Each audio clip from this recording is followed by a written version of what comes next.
قل لا يستوي الخبيث والطيب ولو أعجبك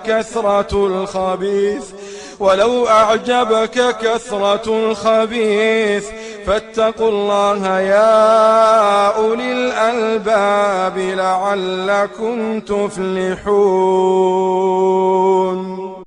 تو ویا ناپاک او پوک سره برابر ندی اگر کتو د ناپاک ډیر ولای په تعجب کې وچوي نو اے د خالص عقل خوندونه تو سه د الله تعالی نه وویریږي د دې د پورا چې تو سه کامیاب شي.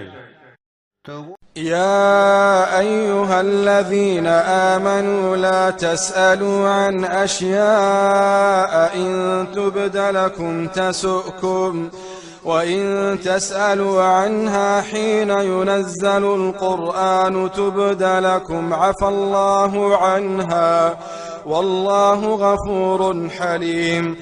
اے د ایمان خوندونه تو سه د داس شیانه په بارکه پښتنه مکوي کچیر تو سے تظاہر کلشی نو تو سے بخپکی او کچیر تو سے پہغ وقت کے پشتن وکی کلچ قرآن عظم شان نزل ولشی نو تو سے تب ظاہر کلشی اللہ تعالیٰ تو سے تا دیتے رسولی نے معافی کرے دو او اللہ تعالیٰ دیر بخشن کا دیر تحمل صبر ولدائی. قد سألها قوم من قبلكم ثم أصبحوا بها كافرين.